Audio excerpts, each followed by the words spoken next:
This is the Books Podcast presented by Tim Hague. It's our loss here in America of not knowing our own artists. So I would love to just have been able to go back to like 1965 and catch them at the Marquee. I ask you, gentlemen of the jury, is this the kind of book you'd like your wives and servants to read? In London Reign Over Me, Stephen Tow makes the case that London, more than any other city, gave the world musical riches. I'll quote him. When has humanity had such an intense concentration of artistic expression? Stephen, thank you for joining us on the Books Podcast. It's a big claim. It certainly is, and it's funny because when Bill Bruford, who from Yes, who of course wrote the foreword, he read that, and he hadn't seen the epilogue. I wrote that later, and that's in the epilogue. And he said, "Wait a minute, what about like Vienna in the 18th century, or stuff?" Oh, that Orson Welles speech. I was just you could certainly make arguments for other times and places where there was dramatic musical change, Kansas City here in the 30s and things like that. But certainly, London was such a dramatic, in a very short time, completely changed music as we know it, and for the better. Let's go back to the beginning. I imagine many of the names that we're going to mention are, I hope, familiar to our listeners. I'll bet not everybody has heard of Chris Barber, and yet for you, it sort of all starts with him, doesn't it? Can we talk about him and see where he fits in? Sure. Chris Barber is somebody that I really wasn't all that familiar with when I started working on this book. I'd heard of people like Alexis Korner and John Mayall, of course, and some of these folks that were sort of pioneers in British blues. But I was like, who's this Chris Barber guy? And basically what I discovered is that everything really started with him. He was still with us, I think, a jazz trombonist. But he was a guy that started everything. He was the guy that brought all these wonderful African-American blues artists over to the UK in the 50s and introduced a whole generation of people to this music. And he recorded Rock Island Line with Lonnie Donegan, which started this skiffle boom that basically started every rock star you can think of on a path to, what we call classic rock now. He opened the Marquee Club, which everybody played at. Everybody that was the place to play, and started what became the Reading Festival, which is a huge festival every year. So yeah, he was a key person. When was he doing this? Well, he started. He was born in 1930. He started his first jazz band in 1949.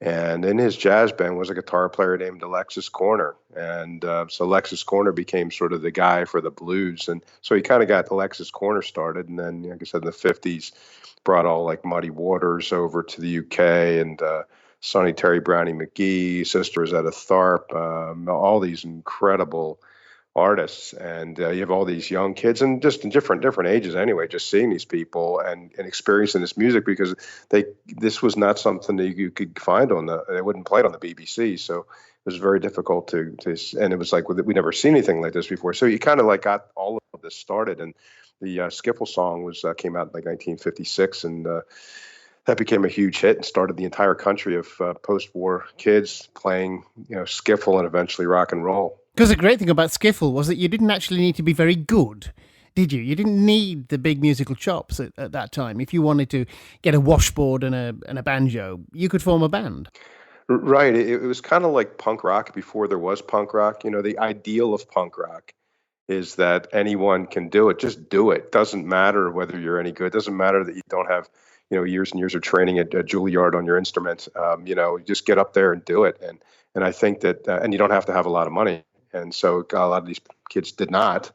And so, yeah, you basically, if you could just find a cheap secondhand guitar or banjo and make your own bass out of your mom's tea chest, and like you said, a washboard, a thimble, and now you have a band.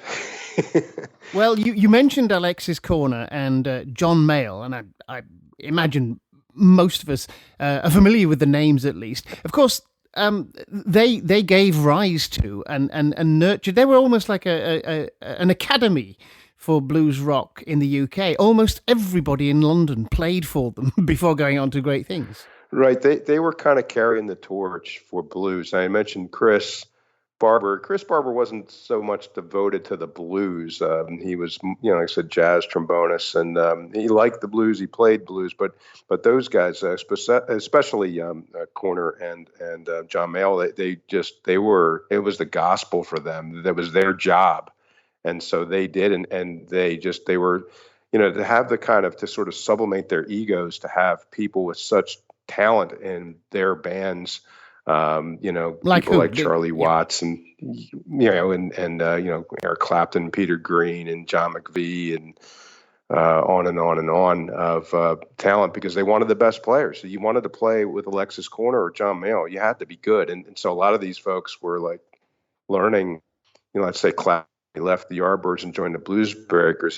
He kind of got this finishing school thing going, and it became an important piece for the musicians, and then just keeping the blues alive in the UK.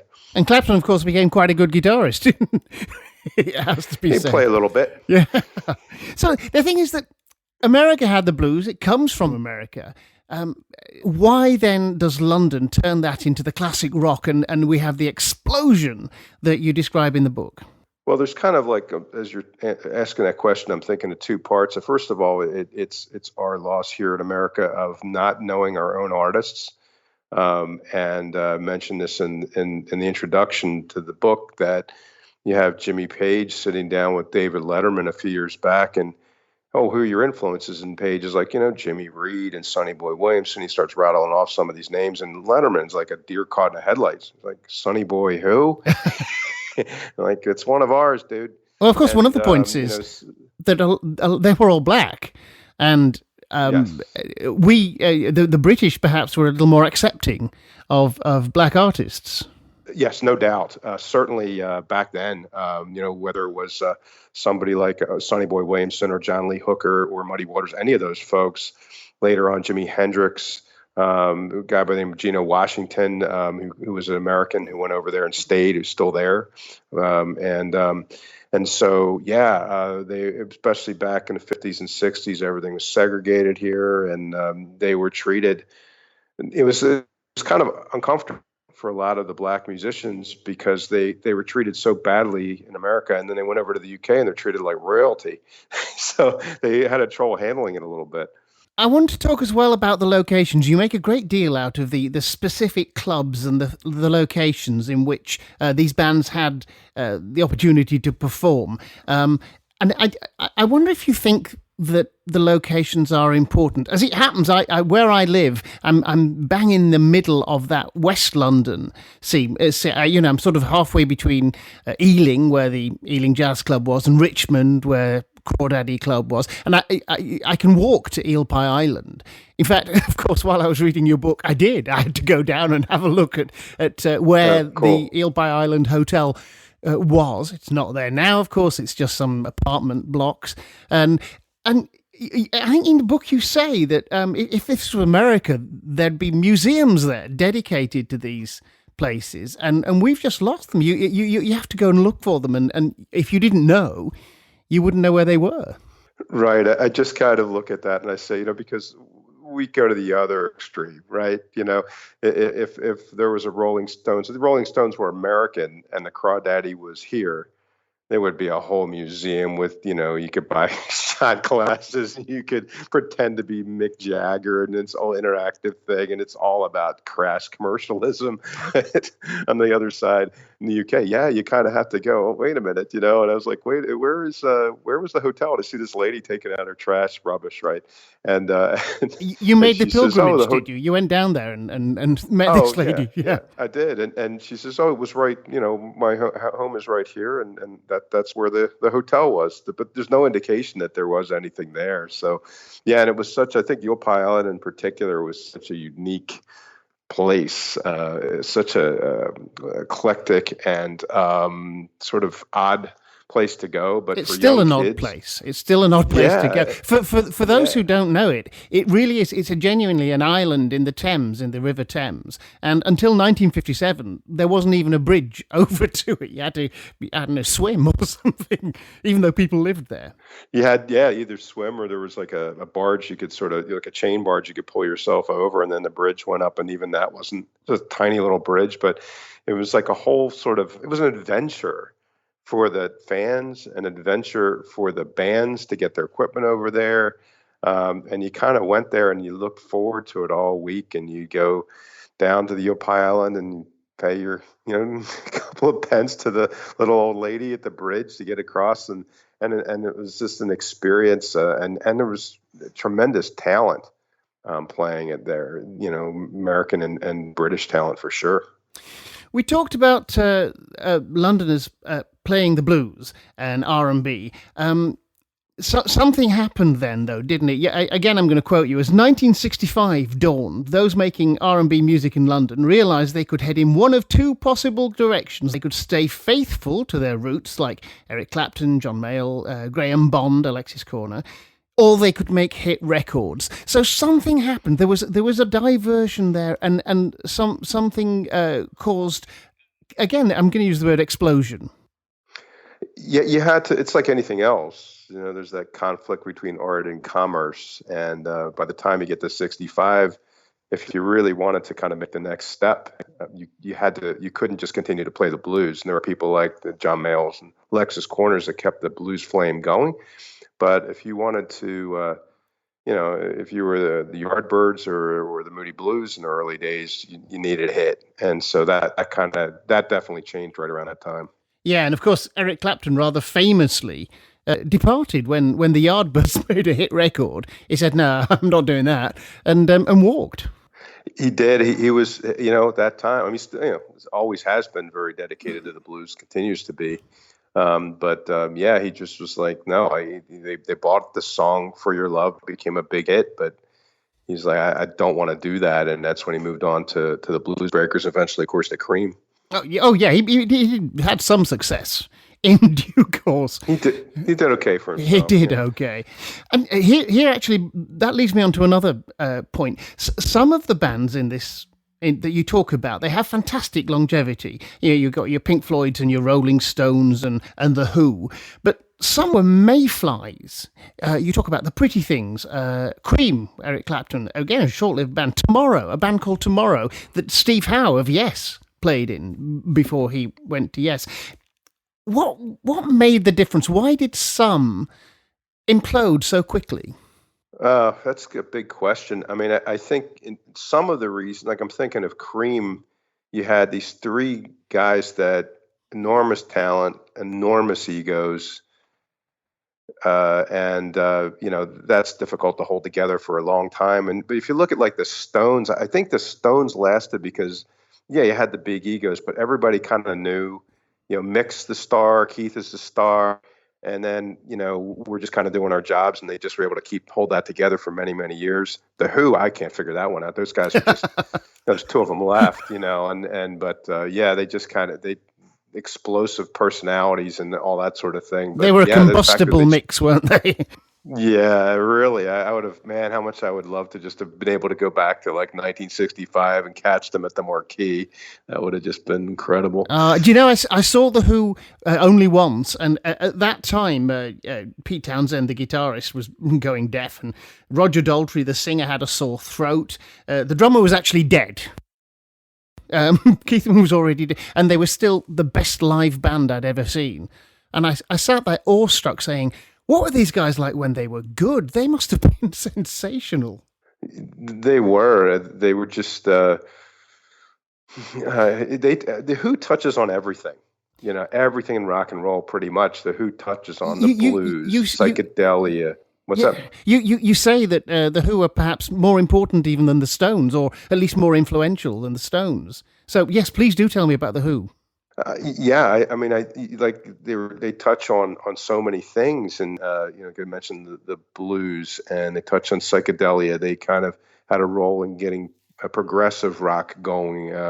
You could argue they were really punk rock in the early days, and they kind of were that. They had that incredible energy, and the Who and the Stones. I love both of the bands, but if you just pinned me down and said pick one, I'm going to go with the Who, just because when they were at their peak, once everybody has their peak and they just kind of move on, but when they were at their peak, nobody could touch them. They were a fantastic, exciting band. I agree, and of course, You also tell us, and it's a very interesting story, about Marshall amps. One of the elements that contributed to London's preeminence was the development of Marshall amps, and Pete Townsend of The Who got involved in prescribing what he wanted to the Marshall people. I love the Marshall story. It wasn't some big corporation that saved rock and roll. These few of these people at a little drum shop in West London that basically revolutionized the sound of the music, and a team of engineers and Jim Marshall and Terry Marshall and I think what was cool about it too is, as you mentioned, Pete Townsend, people like him and Ritchie Blackmore and Clapton and Big James Sullivan, who was a important session player, would come in and say, yeah, we're looking for, we want something we're not getting. We're not getting this from the other companies. Either it's too expensive or it's not the sounds we want. And the Marshall people said, okay, let's kind of tweak this. And what do you want? And they finally got it to what the musicians really wanted. And that was the cool thing about it. It was musician driven. And they became, the standard bearer, everywhere. Everybody recognizes. In fact, I went out to dinner with Terry Marshall a few years back in London, and he just wrote his name Marshall in that famous script. And I was like, wow, I got to keep that. Absolutely. Stick it on any other amplifier and say, yeah, it's the Marshall now. Yeah. Right. All like all good books about music, this one inevitably sent me back to listen to stuff that I hadn't heard for years, or sometimes stuff that I didn't know if it was I never listened to the Pentangle when I was young. So, you discover new stuff. You mentioned the Beatles. Regular listeners will be astonished that I haven't yet made any reference to the Beatles, because I'm an absolute Beatles nut. And you don't try to write them out of the book. But that's not what this book is about. The Beatles moved to London professionally in the early 60s, but they never really became a part of this scene, did they, of the London music scene? Others did. The Animals were from Newcastle. They became part of the London scene. You've got Jimi Hendrix and half of Led Zeppelin. Why is that? Why was London so... Did it retain its identity so much? Why did the Beatles, for instance, not become part of that? Well, if you look at it's funny because the Beatles are the Beatles. It's their everything, right? Yeah.